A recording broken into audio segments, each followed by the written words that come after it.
Hello everyone, welcome back my channel. Robert De Niro was smitten with Whitney Houston, but told to stop making a fool of himself. Author. Before Kevin Costner, there was David Roberts. The former police officer who went on to become Whitney Houston's bodyguard has written a memoir, Protecting Whitney. It details how Welsh-born Roberts looked after the singer before their friendship came to an abrupt end. Roberts was hired in 1988 for the superstar's UK portion of the Moment of Truth World Tour. He told Fox News Digital that Houston had one famous fan who made his adoration well known, Robert De Niro. Sissy Houston, Whitney Houston's MIM and two-time Grammy winner, dead at 91, Mr. De Niro was smitten with Ms. Houston, he recalled. He kept sending her flowers. I don't mean a bunch of flowers, it was a room full of flowers. And that was for a few months. According to Roberts' book, De Niro was not an individual used to taking no for an answer.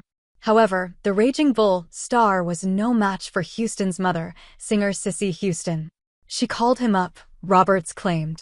She told him to stop it, stop making a fool out of himself. And when Sissy Houston says stop it, you stop it.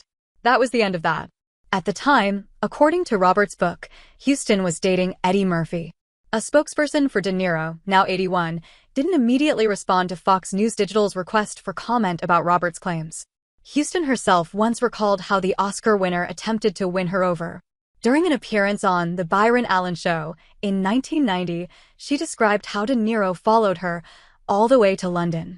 He sent me flowers and everything, and he'd been on my case, she said. He'd been sweating me for a little while. He was like, "Is Whitney here? How long ago did she leave?" He called me the night at Carnegie Hall. He did. He called backstage and wanted to talk to me that night. He called me that night.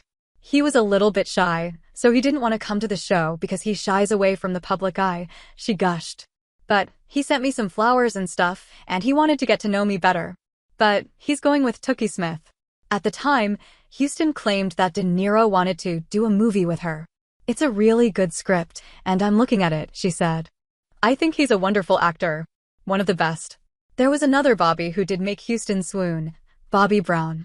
In his book, Roberts admitted that he had hoped Houston's romance with the bad boy artist would end as quickly as it started. I wasn't alone in my view, Roberts told Fox News Digital. Bobby came from one element, Whitney came from another. You would never think that they could ever come together successfully.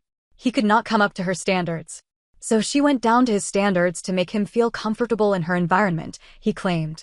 But when you looked at them, you couldn't help but think, these two people don't belong together, do they? Houston met the ex-boy band member at the 1989 Soul Train Music Awards. They went on to marry in 1992. The union was tumultuous, and Brown was widely blamed by the press for introducing Houston to drugs. He denied the allegations in his 1997 memoir. Brown later insisted that Houston was not the squeaky clean pop princess she was made out to be. Roberts claimed in his book that Houston was trying to keep up with Brown's bad habits. In the 7.5+ years that I was with Whitney, I never, ever saw her with any form of drugs at all, unless you consider a Heineken and a cigarette as a narcotic, said Roberts. She was never affected by them in my presence. However, when Mr. Brown came into the scenario, the use of alcohol, in particular, became more profound, and that was self-evident. We were on tour in Europe, and every 2 days, the management team would drop 2 crates of Heineken and a bottle of brandy, or whatever it was, in the room, and 2 days later she'd be too ill to come out, Roberts claimed.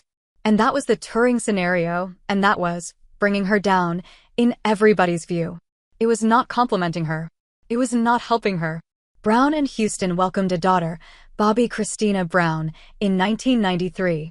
However, the marriage was plagued with problems as the couple battled their own demons. During the marriage, Brown was arrested on drug and alcohol charges, while Houston entered rehab on 2 occasions, Biography.com reported.